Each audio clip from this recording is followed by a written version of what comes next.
के गोबर से अंगना लिपाइबो, गाज मोती चौका पुराय, गाज मोती चौका पुराय।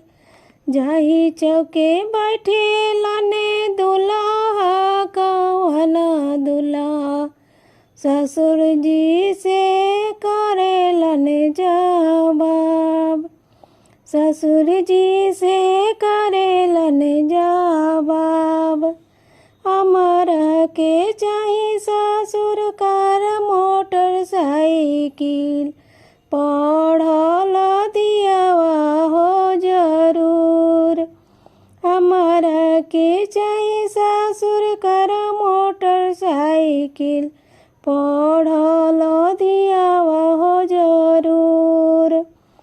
हमहू तो हई बाबू गरीब गृहस्था, मोरा कोखी बेटिए बहुत, मोरा कोखी बेटिए बहुत।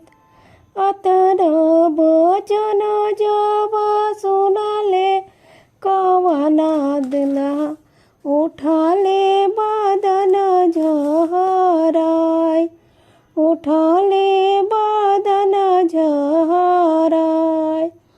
ससुर जी के दियावा चौकावे पर छोड़ा, हो जाई में जोगिया फकीर, हो जाई में जोगिया फकीर। गाई के गोबरा से अंगना लिपाइबो, गाज मोती चौका पुराय, गाज मोती चौका पुराय। ही चौके बैठे लाना दुल्हा कवना दुल्हा, सरवा से करेलन जवाब, सरवा से करेलन जवाब। हमरा के चाही सरऊ कर मोटरसाइकिल, सुंदर बहिनी तोहार, सुंदर बहिनी तोहार। हम तो हई जीजा बालकय बोधावा, मोरा पीठी बहु बहिनी हो बहुत।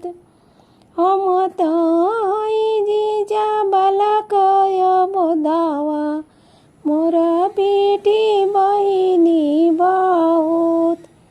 अतना वचन जब सुनले कवना दुल्हा, उठले बदन झहराय, उठले बदन झहराय।